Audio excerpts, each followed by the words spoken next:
साथियों नमस्कार, मैं एमपी कौशिक नवनिर्माण पार्टी से। कोविड काल जब चल रहा था उस टाइम पूरे देश को संभालने का कोई काम कर रहा था तो वो था देश का किसान और ड्राइवर।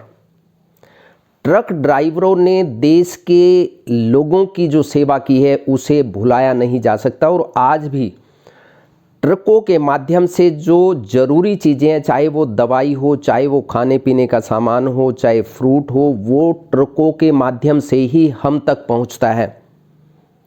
दूर दराज से ट्रक सामान को लेकर के हमारे पास पहुंचते हैं और उसे उपलब्ध करवाने का काम ट्रक ड्राइवरों के माध्यम से ही हो पाता है। कोविड काल में देश की अर्थव्यवस्था को संभालने का अगर किसी ने काम किया तो वो देश का अन्नदाता किसान था। 3-3.5% से ज़्यादा की जीडीपी जब सभी धंधे बंद थे, चौपट थे, बर्बाद थे, उस वक्त कोविड काल में देश के अन्नदाता किसान ने खेत में जाकर के अपनी फसल को तैयार करके लोगों का पेट भरने का काम किया, जो ज़रूरी चीज़ें थे उसे मुहैया करवाने का काम किया। और इसके साथ अगर कंधे से कंधा मिलाकर कोई चल रहा था तो वो था देश का ड्राइवर। जिस प्रकार सैनिक देश की सेवा करता है दिन रात अपने जीवन को जोखिम में डाल करके, ठीक उसी प्रकार इस देश का किसान हो या देश में सेवा देने वाला, ट्रकों के माध्यम से या बसों के माध्यम से सेवा देने वाला ड्राइवर। हालांकि समाज में ड्राइवर को बहुत अच्छी निगाहों से नहीं देखा जाता, उन्हें जगह जगह पर जलील करने का काम किया जाता है, लेकिन बावजूद इसके वो अपने काम को दिन रात अंजाम देते हैं।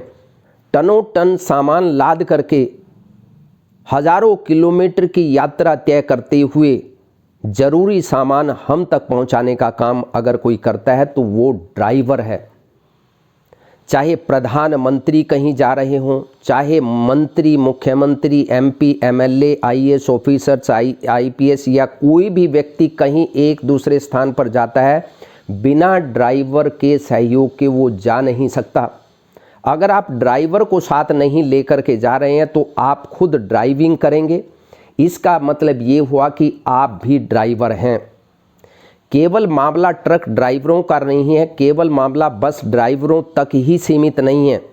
ये आम जनता तक बात पहुंचाने की ज़रूरत है कि अगर इस काले कानून को आपने स्वीकार कर लिया, इसका विरोध आपने नहीं किया, तो आपका जीवन बहुत ही भयानक स्थिति में, रसातल में जाने की संभावना है। उसका कारण ये है कि अगर आप बाइक भी चला रहे हैं तो आपके द्वारा या दूसरे की गलती से किसी को नुकसान हो जाता है, तब भी आपको 7 साल की सज़ा मिलेगी और 10 लाख रुपए जुर्माना आपको देना होगा। जनता ये समझती है कि केवल ट्रक ड्राइवरों पर ही ये कानून लागू होगा। नहीं, ये केवल ट्रक ड्राइवरों या बस ड्राइवरों के ऊपर कानून लागू नहीं होगा, ये देश के हर ड्राइवर के ऊपर लागू होगा और लागू हो चुका है।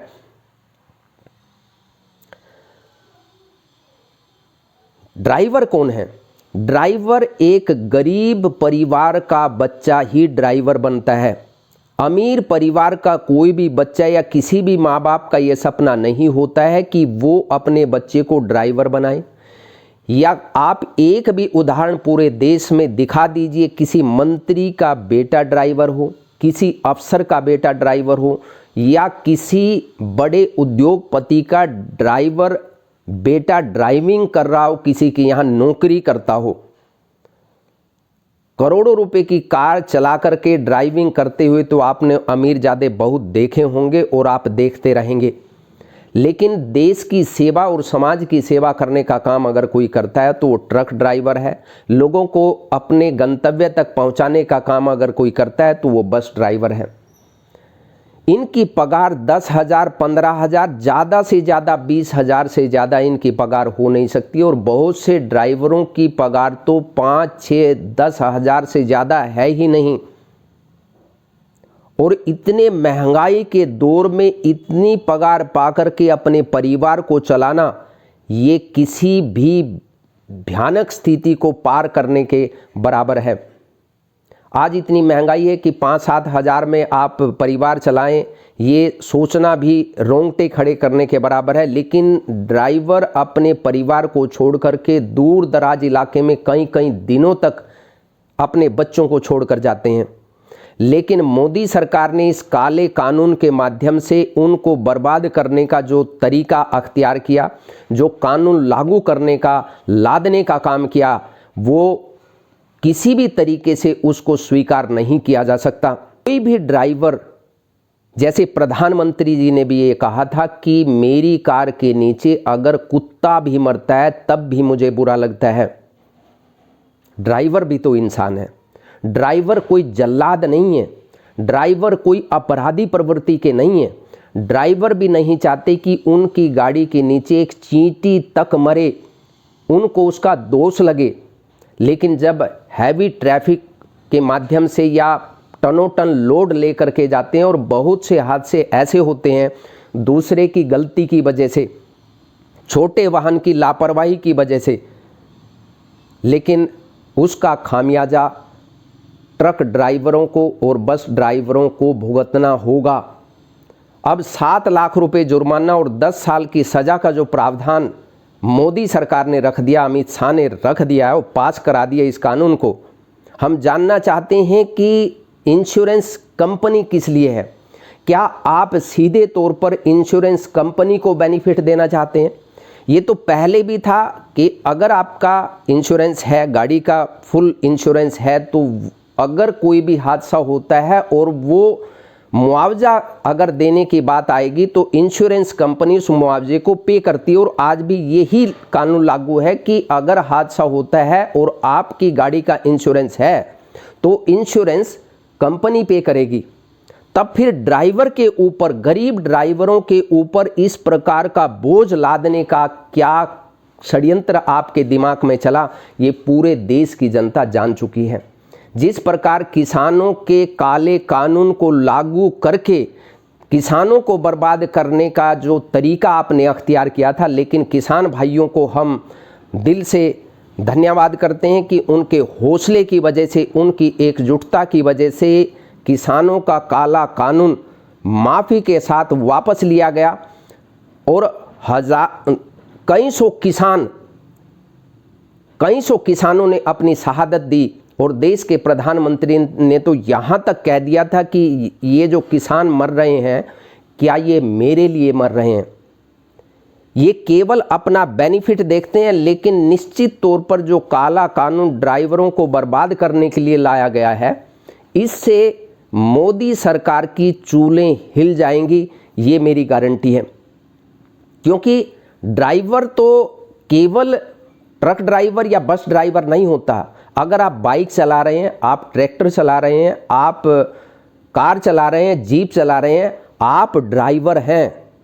जो स्टीयरिंग को संभाल रहा है वही ड्राइवर है। और यदि हादसा खुदा ना खास्ता आपके साथ हो गया तो आप 10 साल के लिए अंदर जाने की तैयारी कर लीजिए। अगर 10 साल आप अंदर डालने की तैयारी कर चुके हैं, तब फिर लाइसेंस आपकी व्यवस्था कैसे बनाती है और किस प्रकार लाइसेंस देने का काम किया जाता है। लाइसेंस देने से पहले ट्रैफिक रूल्स की नियमावली पूरे सिलेबस के तहत स्कूलों में बच्चों को पढ़ाई जानी चाहिए।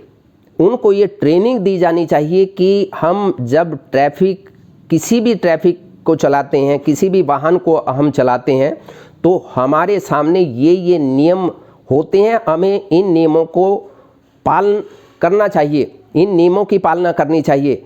लेकिन केवल हाथ से ड्राइवर की लापरवाही की वजह से हों, ये बिल्कुल भी उचित नहीं है। आप पूरे देश की सड़क व्यवस्था को देख लीजिए।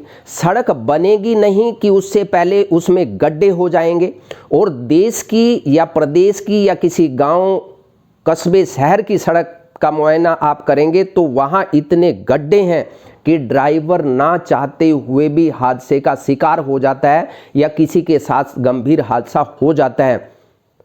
ज़रूरत तो इस बात की थी कि जो सड़कों का हाल है, जिसकी रिस्पॉन्सिबिलिटी है, चाहे वो ऑफिसर्स, एक्सीएन, एसडीओ कोई भी है, या संबंधित मंत्री है, अगर सड़क खराब है तो पेनल्टी इस प्रकार की उसके ऊपर लगनी चाहिए थी। सजा का प्रावधान उन लोगों के ऊपर होना चाहिए जो सड़कें बनाने का काम करते, उनका निरीक्षण करने का काम करते, उनको पास करने का काम करते हैं। अगर सड़क आपकी दुरुस्त नहीं है और हादसे होते हैं तब भी ड्राइवर को दोषी कैसे मान लिया जा सकता है?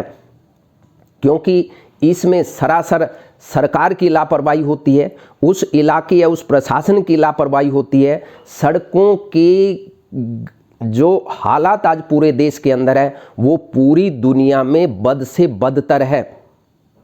हम ड्राइवर भाइयों से एक सलाह जरूर देना चाहेंगे कि आप इसका विरोध कीजिए, और ये विरोध करने के काबिल है, आप सही तरीके से विरोध कर रहे हैं। लेकिन जो बस ड्राइवर हैं और यात्रियों को अपनी बस से नीचे उतार रहे हैं, कृपया बराए मेहरबानी करके यात्रियों को बस के नीचे मत उतारिए।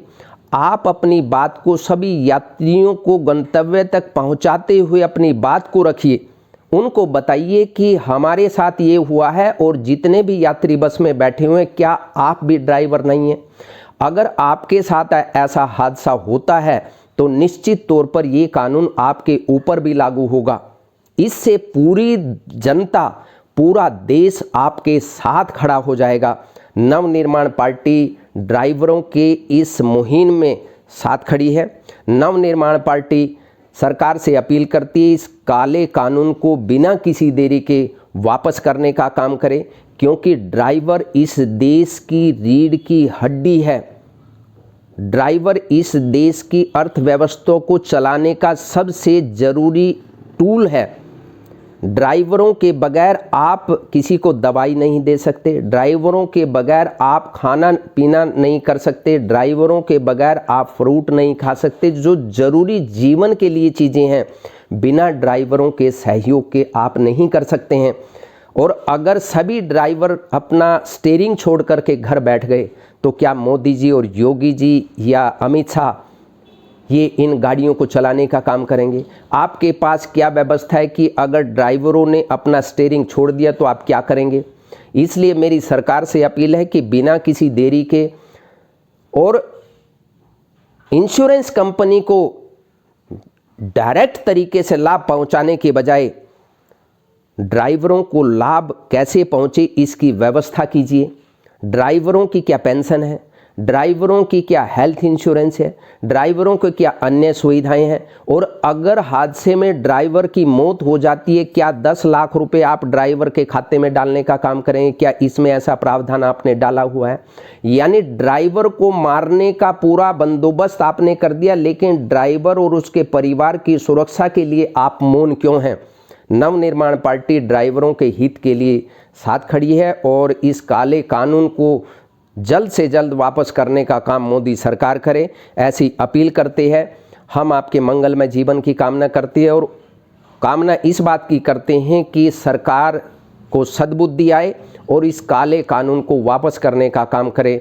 नमस्कार, जय हिंद, जय भारत, राम राम, जय